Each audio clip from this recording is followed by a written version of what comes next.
Arnold Schwarzenegger was at the peak of his 1980s action powers in 1987's Predator, and the long-standing internet theory completely changes how important his character Dutch is to science fiction cinema.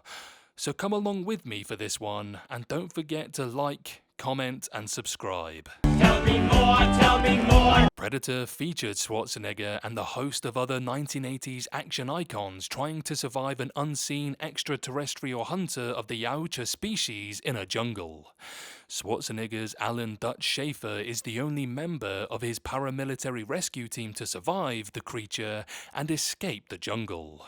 While there have been multiple sequels and spin-offs to Predator, Schwarzenegger's Dutch never made another appearance in the franchise. However, one internet theory posits that Dutch's story extends far beyond the events of Predator and is actually the basis for a crossover with another major sci-fi franchise. While it requires some assumptions and non-canonical support, the theory actually introduces the idea that two, if not three, of the biggest sci-fi movie series of all time are part of one interconnected universe. If the theory is correct, then Arnold Schwarzenegger's Dutch provides a path for the Predator franchise to tie directly into the Terminator franchise and subsequently the Alien franchise. A Redditor suggested on the subreddit fan theories that Schwarzenegger's Dutch wound up being the baseline model for the T-800 Terminator. Aside from the fact that the same actor plays both characters, there is evidence across both franchises to support the idea. The novelization for Predator 2 notes that Dutch actually contracted radiation poisoning from the jungle Yautja's final explosion and went on to vanish from hospital, never to be seen again. The theory suggests that Cyberdyne exists in the Predator universe, and they approached Dutch with a potential cure for his radiation sickness.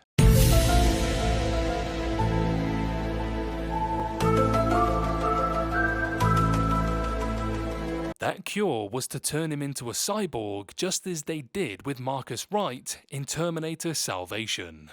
When Cyberdyne transformed into Skynet, the cyborg Dutch was activated as an agent for Skynet. The T-800 seen in Terminator Salvation was actually the cyborg Dutch. He was then used as a blueprint for the entire T-800 line.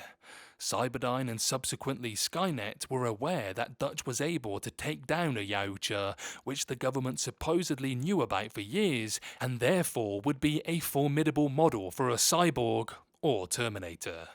The biggest problem with this theory is that there are a ton of assumptions made. The baseline concept of Dutch turning into a cyborg actually has some evidence as laid out by Cracked in the Alien vs Predator arcade game. There is a cyborg named Dutch Schaefer that certainly looks like Schwarzenegger's Dutch.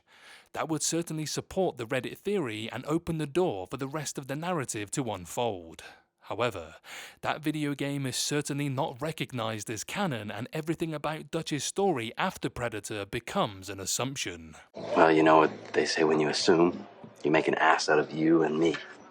Another issue is that there already is a basis for the T-800 in the cinematic canon. A deleted scene from Terminator 3 Rise of the Machine features the brass at Cyberdyne and a character played by Arnold Schwarzenegger named Chief Master Sergeant William Candy, a special operative who is introduced as the physical model for the T-800. While this is a deleted scene and can of course be retconned, it serves as a much more legitimate origin for the T-800's physical appearance than the crossover assumption. Based on the existence of the Alien vs Predator movies, the Alien and Predator movies are theoretically set in the same universe. Unfortunately, both Alien vs Predator and Aliens vs Predator Requiem failed to adhere to the timelines established by the individual franchises. While they certainly make a good match for the creature face-off, the franchises don't exactly fit together seamlessly. Introducing the AVP movies retroactively muddy both franchises, which is why some fans choose to not treat either movie as canon. Introducing the Terminator franchise to the Predator timeline risks muddying things even further.